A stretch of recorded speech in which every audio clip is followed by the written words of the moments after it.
എത്ര നല്ല മനുഷ്യനാ ഈ ഗഫൂർക്ക.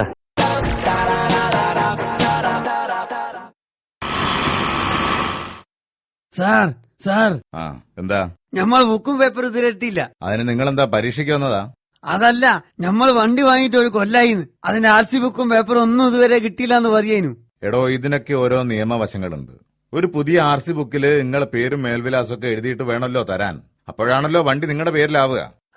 അത് വളരെ ശരിയാണ്. അപ്പോ ആദ്യം ചെയ്യേണ്ടത് ഒരു പുതിയ RC ബുക്ക് എടുക്കുകയാണ്. അത് ചെയ്യേണ്ടത് ഇവിടുത്തെ പ്യൂണ് റഷീദാ. അല്ല, അപ്പൊ റസീദോട് നമ്മൾ പറയണോ? പറയാനും ചെയ്യിപ്പിക്കാനൊക്കെയാ ഞാനിവിടെ ഇരിക്കുന്നത്. അതിൽ കയറി തലയിടണ്ട കേട്ടോ. അത് ഞമ്മക്കറിയില്ലേനു. നാളെ കണ്ടാ പറയൂലട്ടോ നിങ്ങൾ ഇത്ര വലിയ മനസ്സിലാന്ന്. അപ്പോ എവിടെയാ നമ്മൾ പറഞ്ഞു നിർത്തിയത്? റഷീദ്, ഈ പുതിയ RC ബുക്ക് എടുക്കേണ്ടത് അലമാറയുടെ ഏറ്റവും മുകളിലത്തെ തട്ടുന്നാണ്. അപ്പൊ അതങ്ങ് എടുത്താല്? എടോ, അതിന് റഷീദിന്റെ കൈക്ക് നല്ല സുഖമില്ല. കൈ ഒരടി പൊന്തിക്കാൻ പറ്റില്ല. കഴിഞ്ഞ 6 മാസമായിട്ട് ഒഴിച്ചിലായിരുന്നു. ഇന്നാ ഓൻ വന്നത്. അപ്പൊ ഇന്ന് എടുക്കല്ലേ? എടോ, ആദ്യം താൻ ഒരു കാര്യം മനസ്സിലാക്കണം.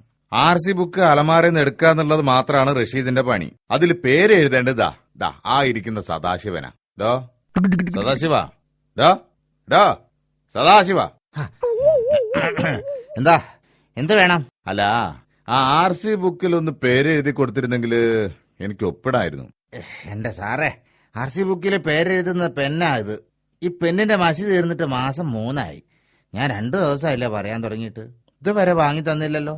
കഷ്ടണ്ട്. കണ്ടില്ലേ, ഇതാ ഇവിടുത്തെ സ്ഥിതി. മസി വേണ നമ്മൾ വായിക്കൊണ്ടുവരാന്ന്. താൻ എന്റെ കയ്യിൽ നിന്ന് മേടിക്കും. എടോ, അതിനൊക്കെ സർക്കാർ ശമ്പളം കൊടുത്ത് ഇവിടെ ആളെ നിർത്തിയിട്ടുണ്ട്. മഷി വാങ്ങാൻ പോകുന്നു. അതൊക്കെ അവരുടെ ജോലിയാ. അല്ല, അതിന്റെ ആള് ഇതുവരെ മസി വാങ്ങാൻ പോയില്ലേ? മഷി വാങ്ങേണ്ട ആള് നമ്മുടെ തങ്കച്ചനാ. തന്റെ കഷ്ടകാലത്തിന് തങ്കച്ചൻ ഇന്നു മുതൽ ഒരാഴ്ചത്തേക്ക് ലീവാ. RC ബുക്കിലെ പേരെഴുതി കിട്ടിയാലല്ലേ എനിക്ക് ഒപ്പിടാൻ പറ്റൂ. എന്റെ പറച്ചോനെ, എന്താ ചെയ്യാ? ഏതായാലും ഇത്രയും കാത്തില്ലേ, ഇനി ഒരാഴ്ചയും കൂടി ശ്രമിക്കന്നെ. അല്ലാണ്ട് എന്താ ചെയ്യാ? എന്നാ സാറേ, ഞാൻ പോയിട്ട് ഒരാഴ്ച കഴിഞ്ഞിട്ട് വരാം. അപ്പോഴെങ്കിലും സാർ ഇതൊന്ന് ഒപ്പിട്ട് വെച്ചാ മതി. അതല്ലേ ഞാൻ പറയാൻ വന്നത്. ഒപ്പിടേണ്ട ആള് ഞാനാണല്ലോ. ഞാൻ അടുത്ത ആഴ്ച മുതൽ 1 കൊല്ലത്തേക്ക് ലീവാ. എന്തൊരു തമാശയല്ലേ? പാവങ്ങളായ ജനങ്ങളെ നെഞ്ഞത്ത് ചവിട്ടി കളിക്കുമ്പോ എനക്കൊക്കെ തമാശ അല്ലണ്ട. എന്നൊന്നും പറഞ്ഞിട്ട് ഒരു കാര്യമില്ലടാ. ഈയൊക്കെ ലീവ് ചോദിക്കുമ്പോ എനക്കൊക്കെ ലീവ് പാസ്സാക്കി തരുന്നവനാ ചവിട്ടണ്ട്. ഇതൊക്കെ ആരോട് പറയാനാണ്?